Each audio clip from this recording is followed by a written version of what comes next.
నమస్కారం. మనందర్లోనూ ఓ ప్రశ్న ఉంటుంది. అసలు మన ప్రవర్తన, మన ఆలోచనలు, మన అలవాట్లు ఇవన్నీ ఎలా వస్తాయి? మనలో ప్రతి ఒక్కరూ ఇంత ప్రత్యేకంగా ఎందుకుంటారు? ఈరోజు మనం సైకాలజీలోని 3 అద్భుతమైన కోణాల నుంచి మన వ్యక్తిత్వ రహస్యాలను తెలుసుకునే ప్రయత్నం చేద్దాం. అవును, ఇదే అసలు ప్రశ్న కదా.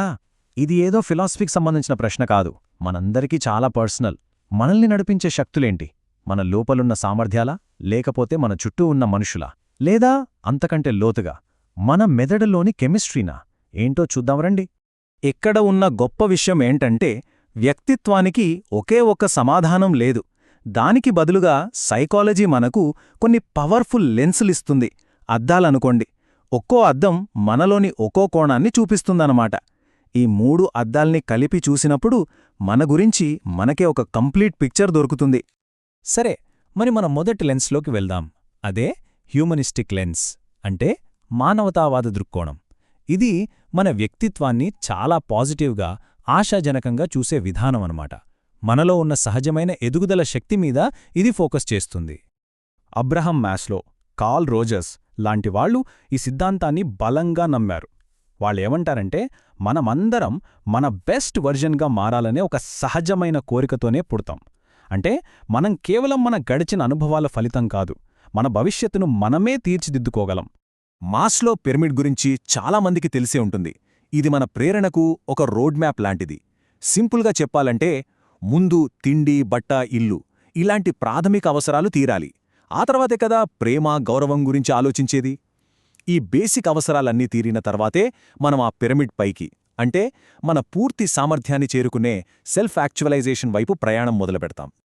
అయితే ఇక్కడో ప్రశ్న వస్తుంది. ఈ పిరమిడ్ ఎక్కాలంటే ఎలాంటి వాతావరణం కావాలి?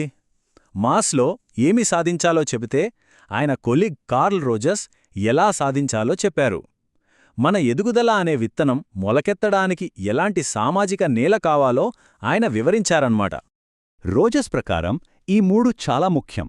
1. సానుభూతి, అంటే మనల్ని జడ్జ్ చేయకుండా అర్థం చేసుకోవడం. 2. నిజాయితీ, మనతో వాళ్లు నిజంగా ఉన్నది ఉన్నట్టు ఉండటం. 3.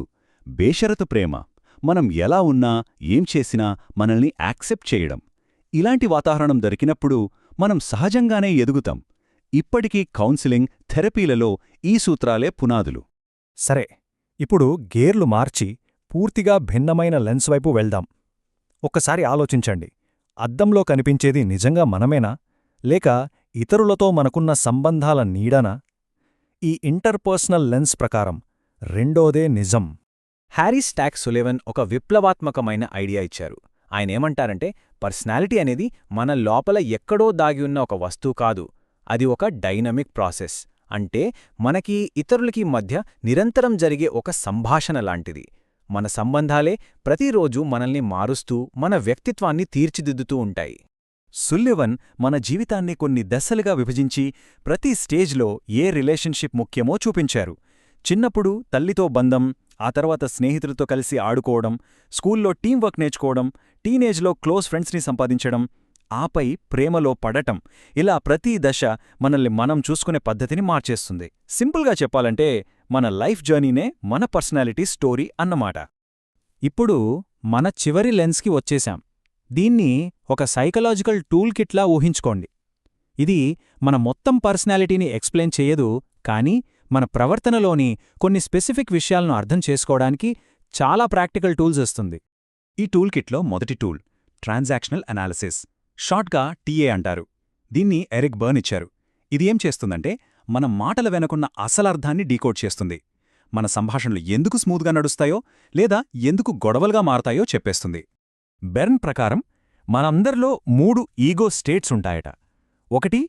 పేరెంట్, ఇది మన పెద్దల నుంచి కాపీ కొట్టిన ప్రవర్తనలు, నియమాలతో నిండి ఉంటుంది. 2. అడల్ట్, ఇది లాజికల్గా ప్రస్తుతం ఉన్న పరిస్థితికి తగ్గట్టుగా ఆలోచిస్తుంది. ఇక 3. చైల్డ్, మన చిన్నప్పటి ఫీలింగ్సు, ఎమోషన్స్ అన్నీ ఇక్కడే ఉంటాయి. మనం మాట్లాడేటప్పుడు ఈ 3 ఏదో ఒక స్టేట్ నుంచి మాట్లాడతాం. ఇక్కడ చూడండి 2 సింపుల్ ఉదాహరణలు. ఒకరు అడల్ట్ స్టేట్ నుంచి మీటింగ్ టైం ఎంత అని అడిగారు. అవతలివారు కూడా అడల్ట్ స్టేట్ నుంచి 3 గంటలకి అని చెప్తే కమ్యూనికేషన్ స్మూత్గా ఉంటుంది. కానీ రెండో ఉదాహరణ చూడండి. నా కీస్ చూశావా అని అడల్ట్ స్టేట్లో అడిగితే అవతలి వ్యక్తి చైల్డ్ స్టేట్లోకి వెళ్ళి ప్రతిదానికి నన్నే అంటావంటే అంతే, కమ్యూనికేషన్ బ్రేక్ అవుతుంది, గొడవ మొదలవుతుంది. మన డైలీ లైఫ్లో ఇది చాలాసార్లు జరుగుతుంది కదా. సరే, టూల్ కిట్లో మరో పవర్ఫుల్ టూల్ చూద్దాం. దీని పేరు ఐసెంక్ పెయిన్ మోడల్. హ్యాన్స్ ఐసెంక్ ఏమంటారంటే, మన పర్సనాలిటీ కేవలం మన అనుభవాల వల్లే కాదు, మన బయాలజీ అంటే మన మెదడు నిర్మాణం మీద కూడా ఆధారపడి ఉంటుందట. ఆయన 3 ముఖ్యమైన లక్షణాలను గుర్తించారు: సైకోటిసిజం, ఎక్స్ట్రావర్షన్ మరియు న్యూరోటిసిజం. ఇవి ఉంది లేదు అనే కేటగిరీలు కాదు, ప్రతి లక్షణం ఒక స్కేల్ లాంటిది. మనం ఆ స్కేజ్పై ఎక్కడో ఒకచోట ఉంటాం. ఇది చాలా ఇంట్రెస్టింగ్గా ఉంటుంది. ఎక్స్ట్రోవర్ట్లు ఎప్పుడూ పార్టీలు, జనంతో ఉండటానికి ఎందుకు ఇష్టపడతారు? ఐసెంక్ ప్రకారం వాళ్ల మెదడులో రెటిక్యులర్ యాక్టివేటింగ్ సిస్టమ్ అనే భాగం కాస్త తక్కువ యాక్టివ్గా ఉంటుందట. అందుకే ఆ ఉత్తేజాన్ని, ఆ కిక్ని పెంచుకోవడానికి వాళ్లు బయటి ప్రపంచం నుంచి స్టిమ్యులేషన్ కోరుకుంటారు. అదే ఇంట్రోవర్ట్ల మెదడు ఆల్రెడీ ఎక్కువ యాక్టివ్గా ఉంటుంది. అందుకే వాళ్లు ప్రశాంతమైన వాతావరణాన్ని కోరుకుంటారు.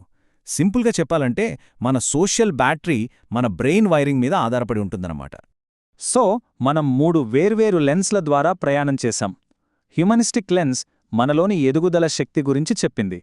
ఇంటర్పర్సనల్ లెన్స్ మన సంబంధాల ప్రాముఖ్యతను చూపించింది. ఇక మూడోది లిమిటెడ్ డొమైన్ లెన్స్ మన ప్రవర్తనను అర్థం చేసుకోవడానికి కొన్ని ప్రాక్టికల్ టూల్స్ ఇచ్చింది. వీటిలో ఏ ఒక్కటి పూర్తి నిజం కాదు, కాని 3 కలిస్తేనే మన గురించి మనకొక కంప్లీట్ పిక్చర్ దొరుకుతుంది. చివరిగా మనం మొదలుపెట్టిన ప్రశ్నకే మళ్ళీ వద్దాం. ఈ 3 అద్దాల్లో మనల్ని మనం చూసుకున్నప్పుడు ఏ కోణం మనకు బాగా సరిపోతుంది? మన ఎదుగుదల మన చేతుల్లోనే ఉందని నమ్ముతున్నామా? మన చుట్టూ ఉన్న సంబంధాలే మనల్ని తీర్చిదిద్దాయని అనుకుంటున్నామా? లేక మన ప్రవర్తన వెనుకున్న కొన్ని నమూనాలని అర్థం చేసుకోవడానికి ప్రయత్నిస్తున్నామా? దీని గురించి ఆలోచించడమే మనల్ని మనం మరింత లోతుగా తెలుసుకోవడానికి వేసే మొదటి అడుగు.